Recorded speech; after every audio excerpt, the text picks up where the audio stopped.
सात संगत जी प्यार से कहना,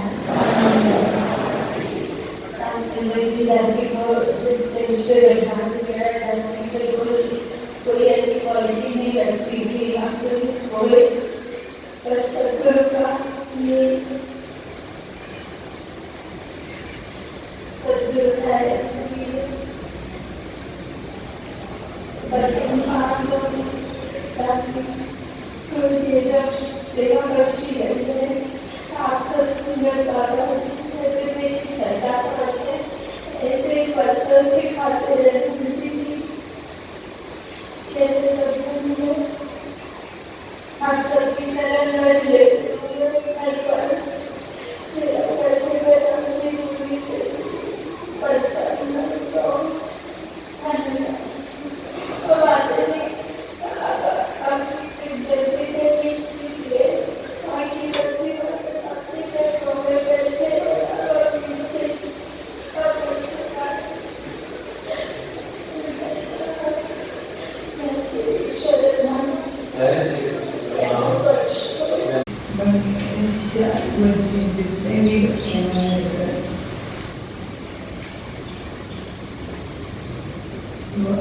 बढ़ जाते सारे काम अब सबने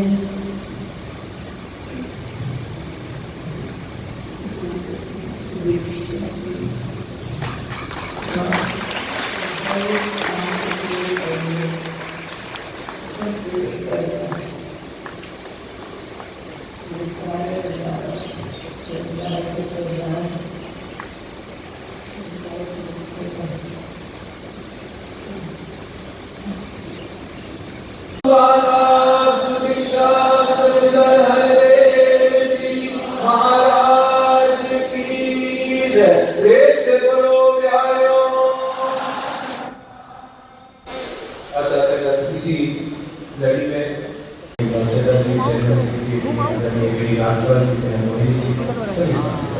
में और साथ सदगुरु माता जी बहन सुदीक्षा जी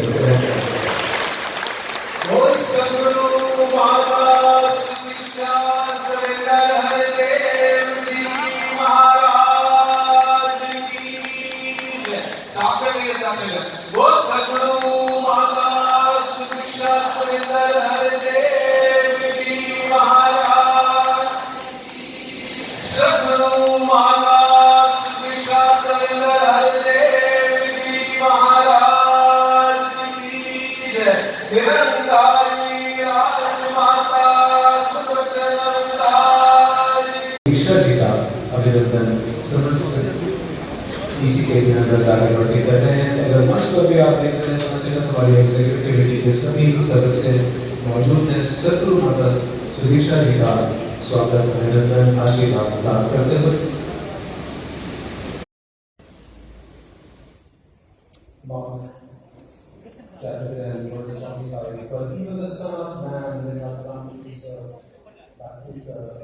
समारोह हुआ कल, जो पूरा समारोह हुआ जिसमें सुदीक्षा जी को गद्दी सौंपी गई, उस पूरे समारोह के बारे में एक संक्षेप में हमें पूरी जानकारी दे दीजिए कि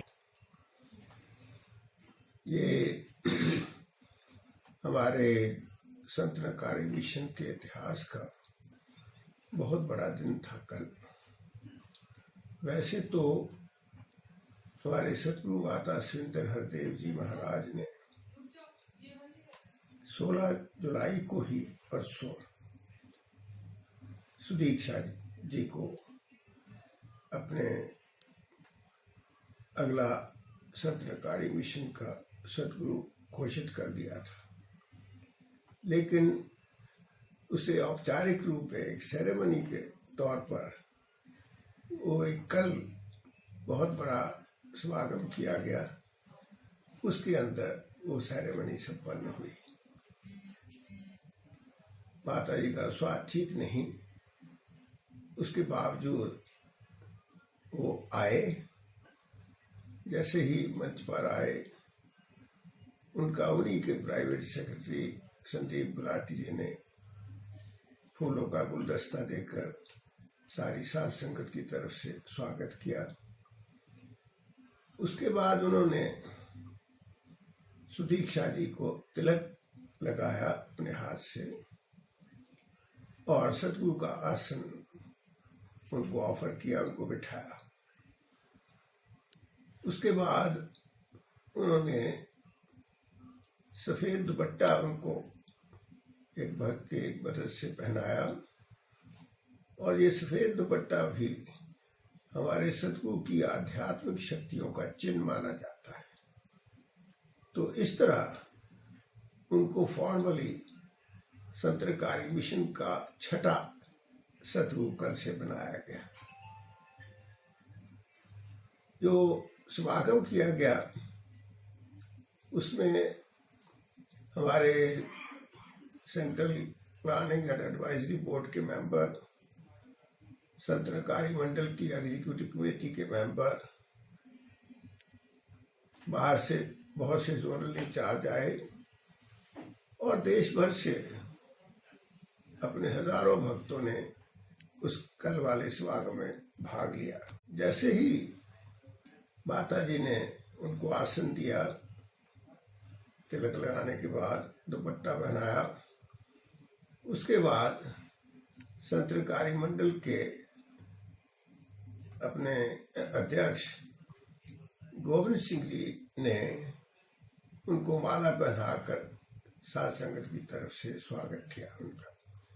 इसी तरह हमारे central planning and advisory board के चेयरमैन ख्याल चड्डा साहब ने भी उनको माला पहनाई और भी कई महापुरुषों ने माला पहनाई।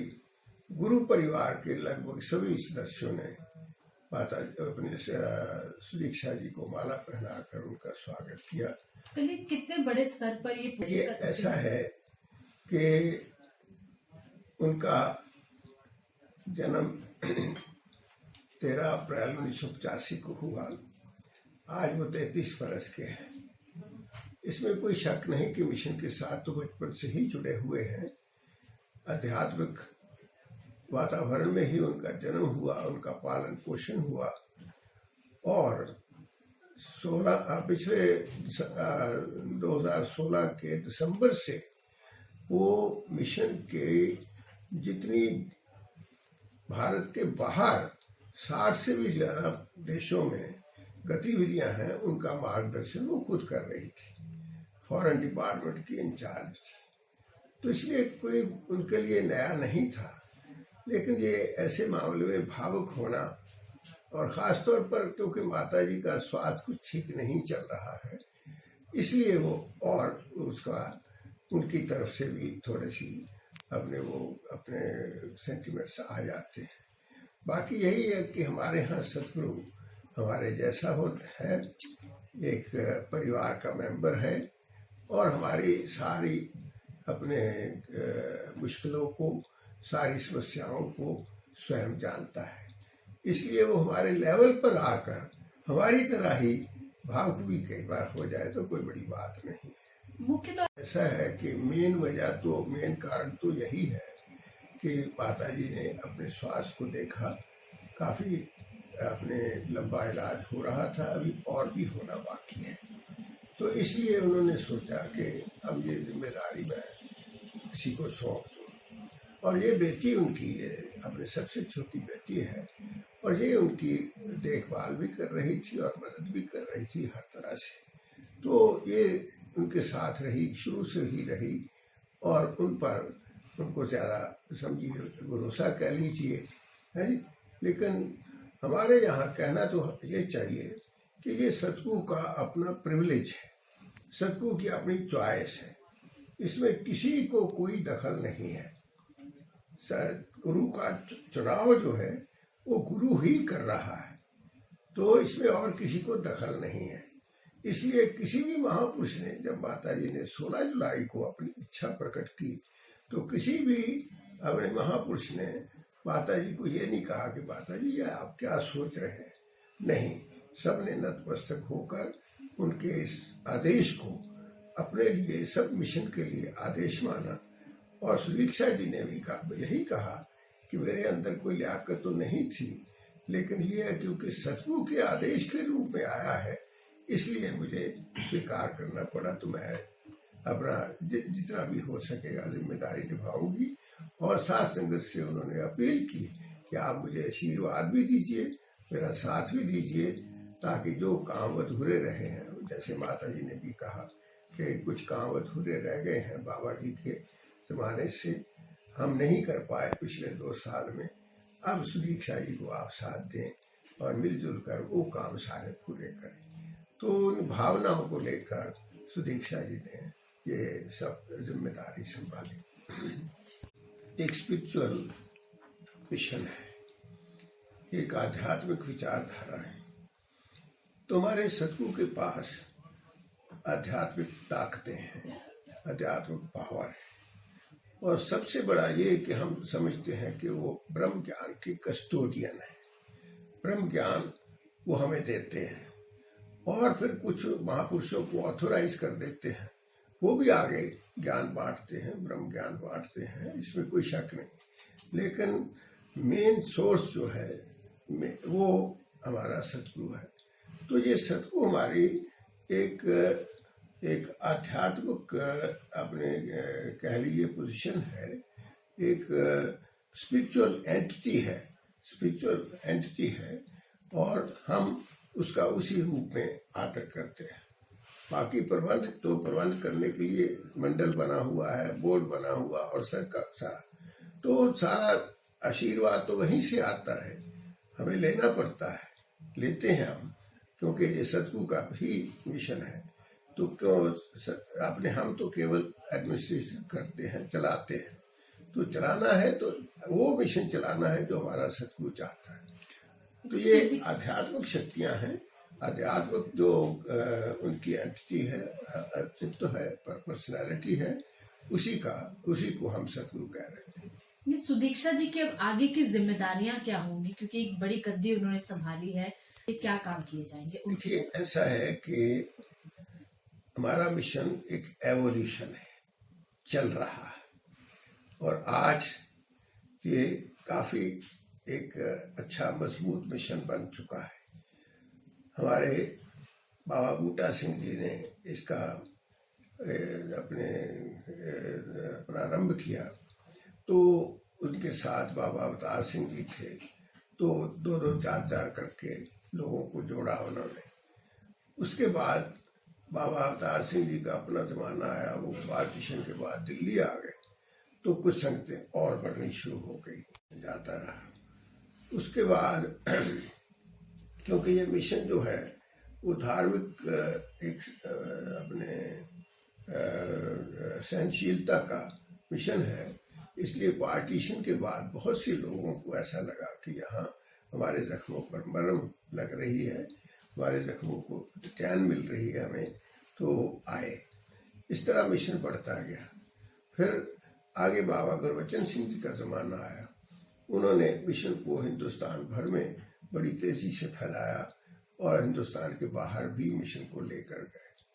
तो इस तरह मिशन जो है वो एक छोटी सी संस्था ना रह के एक अपने समाज में भी उतरा और देश में भी उतरा। बाबा हरदेव सिंह जी महाराज ने इसको पूरी मानवता का मिशन बना दिया।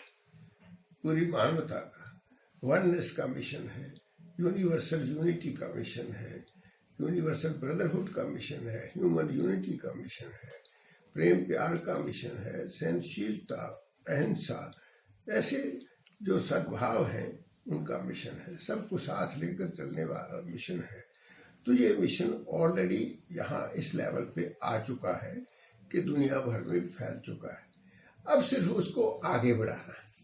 आगे बढ़ाना है तो मशीनरी बनी हुई है, एक सेटअप बना हुआ, ऑर्गेनाइजेशन सेटअप बना हुआ, उसमें वो देखेंगी कि जहाँ जहाँ भी उनको अपने कोई गुंजाइश होगी तो चेंज भी कर सकते हैं, क्योंकि मालिक हैं।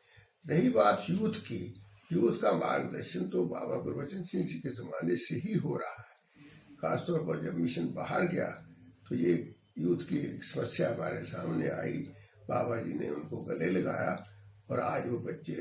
उसके बाद ये अपने बाबा हरदेव सिंह जी महाराज ने और ख़ास तौर पर माता सुरेंद्र हरदेव जी ने यूथ को काफी एनकरेज किया। प्रबंध में हर जगह उनका पूरा योगदान है। तो इसलिए ये सारा ढांचा तो बना हुआ है, आध्यात्मिक भी ऑर्गेनाइजेशनल भी। अब आगे सतगुरु ने इसको चलाना है, ठीक है। तो जहां जहां भी जरूरत पड़ेगी मार्गदर्शन करेंगे। यही हो सकता है उनके कुछ अपने नए प्लान भी हो, नए प्रोग्राम भी हो, तो उनका प्रिरोगेटिव है। तो इसलिए कोई दिक्कत वाली बात नहीं है, क्योंकि पूरा बेस जो है उनको बना हुआ मिला है। क्या आप मिशन में दो बड़ी जी, मिशन के अंदर कुछ बड़ी बहनों को भी जिम्मेदारियां दी गई हैं?